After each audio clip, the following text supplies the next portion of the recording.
নমস্কার বন্ধুরা, welcome to Shampa's kitchen. আজকে আপনাদের সাথে শেয়ার করব South Indian style mutton curry recipe mutton Colombo. আপনারা যারা আমার মতন সবসময় নতুন রান্না নতুন স্বাদে ট্রাই করতে পছন্দ করেন তাদের জন্য এই স্পেশাল মাটন রেসিপিটা ভালো লাগলে লাইক ও বন্ধুদের সাথে শেয়ার করার অনুরোধ রইল। তাহলে চলুন শুরু করি। সবার প্রথমে নিয়ে নিয়েছি 1 কেজি পরিমাণে মাটন। ভালো করে ধুয়ে নিয়ে জলটাকে ঝরিয়ে নিয়েছি। এবার এটাকে ম্যারিনেট করব। তার জন্য প্রথমেই দিয়ে দিচ্ছি 1 টিস্পুন নুন, লঙ্কার গুঁড়ো দিয়ে দেব 1 teaspoon, Kashmiri red chilli powder দিয়ে দেব 1 টিস্পুন, 1 টিস্পুন দিয়ে দেব হলুদ গুঁড়ো, দিয়ে দিচ্ছি 100 গ্রাম টক দই, হাফ কাপ টক দই দিয়ে দিলাম। এবারে সবকিছু দিয়ে ভালো করে মাটনটাকে মাখিয়ে নিয়ে রেখে দেব আধ ঘন্টা। আর চলে যাব পরের স্টেপে।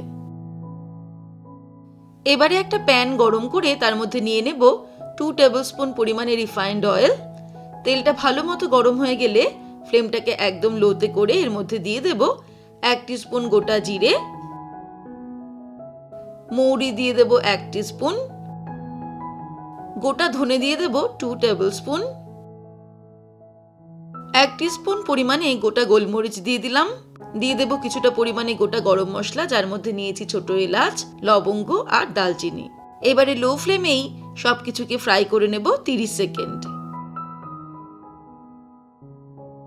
30 সেকেন্ড ফ্রাই করে নেওয়ার পর এর মধ্যে অ্যাড করে দেব কুচানো পেঁয়াজ। 3টে মাঝারি সাইজের পেঁয়াজ কুচিয়ে নিয়েছি, সেটা দিয়ে দিলাম। পেঁয়াজ দেওয়ার পর এটাকে ফ্রাই করব 2 মিনিট। পেঁয়াজটাকে 2 মিনিট ফ্রাই করে নিলাম। এখন কিন্তু পেঁয়াজটা ট্রান্সপারেন্ট হয়ে এসেছে। এই সময় এর মধ্যে দিয়ে দেব রসুনের কোয়া, 20টা মতন রসুনের কোয়া দিয়ে দিলাম। আর দিয়ে দেব আদা, 2 ইঞ্চি আদার টুকরো স্লাইস করে কেটে নিয়েছি, সেটা দিয়ে দিলাম। আদা রসুন অ্যাড করার পরে আবারও 2 মিনিট ফ্রাই করব। আদা রসুন অ্যাড করার পরে আবারও 2 মিনিট ফ্রাই করে নিলাম। এবারে এর মধ্যে অ্যাড করে দেব টমেটো, 2টো মাঝারি সাইজের টমেটো দিয়ে দিয়েছি। এই সময়তেও কিন্তু ফ্লেমটা লোতে রেখেই আরো 2-3 মিনিট ফ্রাই করব।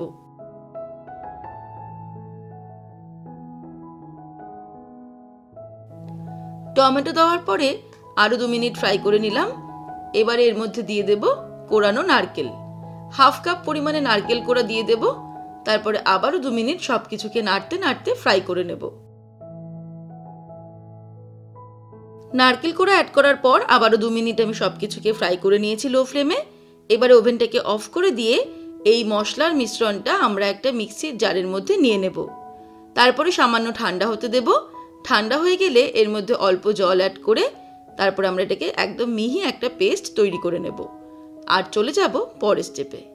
এবারে আবারও একটা প্রেসার কুকার বসিয়ে নিয়েছি। ভালো মতো গরম হয়ে গেলে এর মধ্যে দিয়ে দেব প্রায় 4 টেবিলস্পুন মতন রিফাইন্ড অয়েল। তেলটা গরম হয়ে গেলে দিয়ে দেব কুচানো পেঁয়াজ। একটা মাঝারি সাইজের পেঁয়াজ কুচি ফ্রাই করে নেব। আমি আগে 3টে পেঁয়াজ পেস্ট করে নিয়েছিলাম, এখানে আরো একটা পেঁয়াজ অ্যাড করলাম, অর্থাৎ 1 কিলো মাটনের জন্য 4টে পেঁয়াজ অ্যাড করলাম।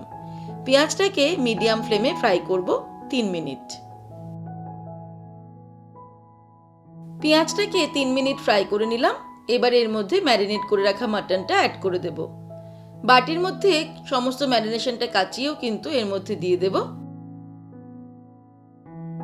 আর এই সময় দিয়ে দেব আরো 1 টিস্পুন লঙ্কার গুঁড়ো, তবে ঝালটা নিজেদের স্বাদ অনুসারে অ্যাড করতে হবে।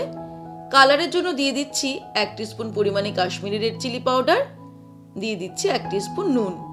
সবকিছুকে দিয়ে ভালো করে নাড়তে নাড়তে মিনিট 5 রান্না করব মিডিয়াম ফ্লেমে। 5 মিনিট নাড়তে নাড়তে ভালো করে মাটনটাকে রান্না করলাম। এবারে এর মধ্যে অ্যাড করে দেব তৈরি করে রাখা মশলা, যেটা আমি মিক্সিতে সবকিছুকে পেস্ট করে তৈরি করে নিয়েছি। এই মশলা অ্যাড করার পরে আবারও প্রায় 7-8 মিনিট মিডিয়াম ফ্লেমে নাড়তে নাড়তে ভালো করে কষিয়ে নিতে হবে মাটনটাকে। মশলা দেওয়ার পরে প্রায় 7-8 মিনিট ভালো করে কষিয়ে নিলাম। দেখতেই পাচ্ছেন মাটন থেকে খুব সুন্দর তেল ছেড়েছে। এবার এর মধ্যে অ্যাড করে দেব জল, পরিমাণ মতো জল দেব।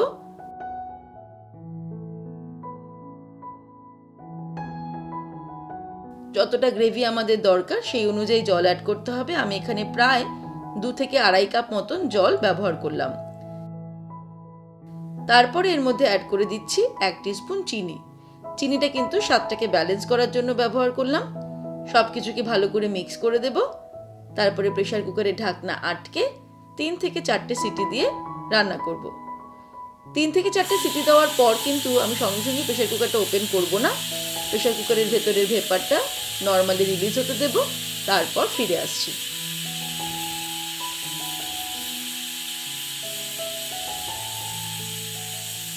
4টে সিটি দিয়ে মাটনটাকে আমি রান্না করে নিয়েছি। এই দেখুন, দেখতে কিন্তু দুর্দান্ত হয়েছে। এবারে ফাইনালি এর মধ্যে আমি একটু ধনেপাতা কুচানো ছড়িয়ে দেব। তারপরে গরম গরম এই মাটন কলাম্বু আমরা গরম গরম ভাত, রুটি, লুচি, পরোটার সঙ্গে সার্ভ করব।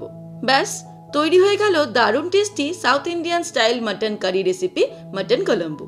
এইভাবে আপনারাও একবার ট্রাই করে দেখতে পারেন। আশা করি সম্পাস কিচেনের প্রতিটা রেসিপির মতন এই মাটন রেসিপিটাও আপনাদের দুর্দান্ত লাগবে। রেসিপিটা ভালো লাগলে লাইক ও বন্ধুদের সাথে শেয়ার করার অনুরোধ রইল।